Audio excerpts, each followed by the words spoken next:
ụdị ebela afụfụ bụ ihe nke anwa onye ịmarọ imitili within few oh God nke gwụrụ wamekwa ya so ma ga-amara shop ya ebe ọ na-ele rice so menye the work muzo nye 1 million set to pay 1.2 after 3 months okwete after 3 months wetara the money ma ya ogide si akekwan what happen o si na onwe onye ya bunyela ahịa ya tụrụ ahịa na the person ewetebe ya na ihe mere n'obu na ọ bụ na the person ga-eweta the ahịa then ya need more money to ka ewe gbapụta the ahịa so si okenye ihe mere n'obu na otu ọ dị na 1 million fọnụ m ga-eji weme my project and September na I will need it ọ bụ na m ga-enye gị ya at least ka ị gbapụta dị ahịa lee anya ka ị nwee ike inye m ego m ọsọ nwoke no problem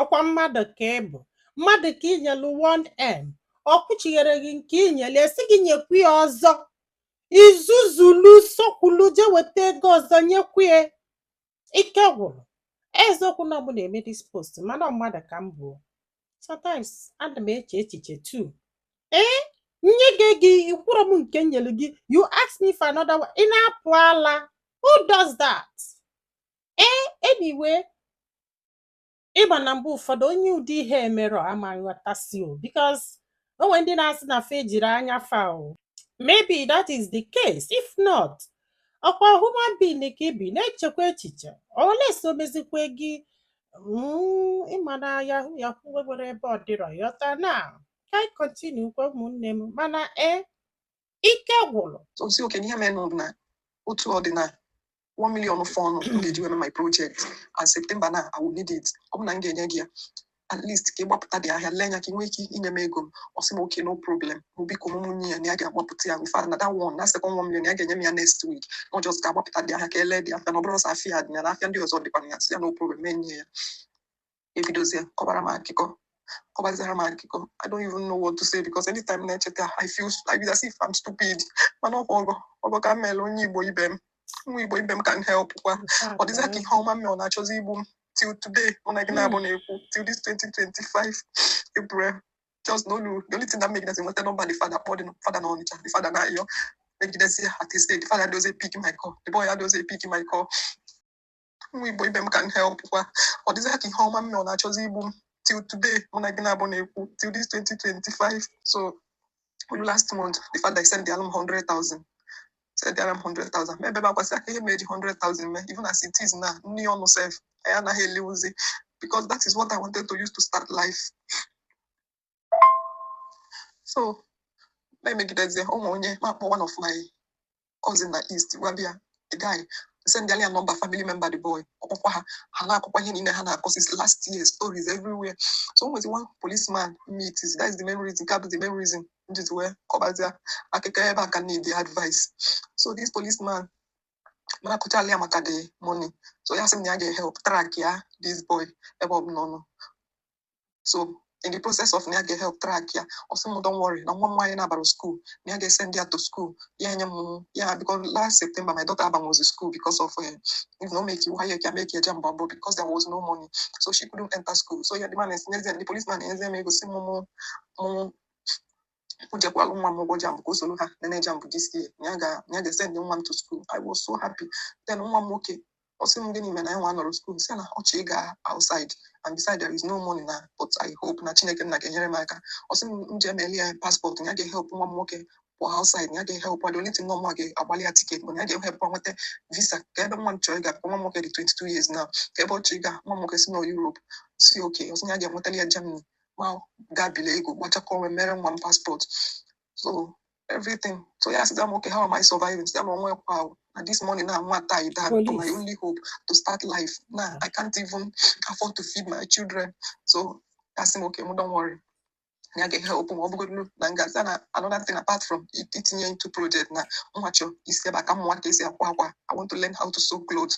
Apart from my small little job now, when I went to go all these small hotel jobs. Now come work is call.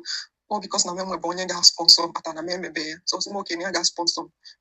With all these promises and the nego 10,000 on your you just send the one, you waited for one more jump, which on a galaxy, and nobody was no, you send the one, because they ask them out. Since how many years I've kept myself, I've been on my own. Many people, many men, because Police. I am young. If God himself, I don't look. By this June, I will be 28.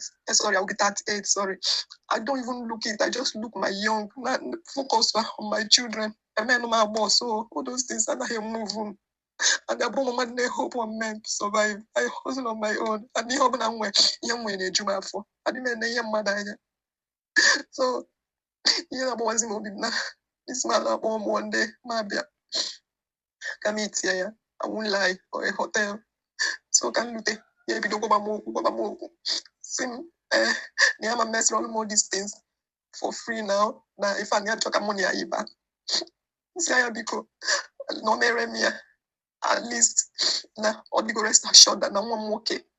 I can take care of him because he is automatically the father. Even move for mum declare fasting for him. One wine I want to declare fasting for him. See if what his father, her father could not do for her. Another man name earlier. Even one they used to declare fasting. See, my children's love. You will know that these children will never leave you in your old age. Trust me. You're not doing it for me, please. This man,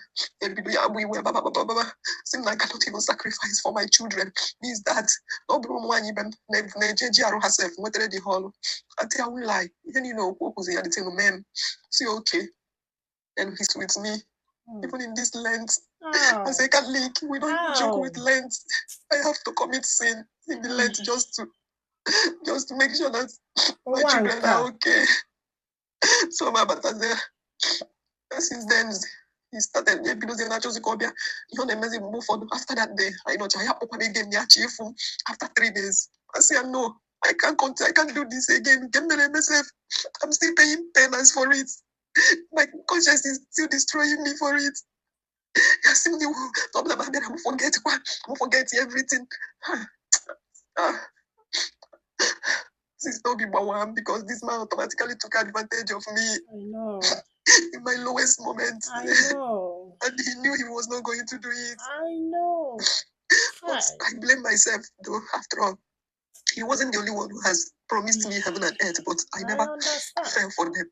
I know a lot of them not sure but send them over send them but I have to be doing my body for them. I will refuse no matter anything. Some of them will even go as far as sending me money. But don't say I know that I open myself for anybody, show you my part. But my mom can see for this man. He just took advantage of me. He was scared too.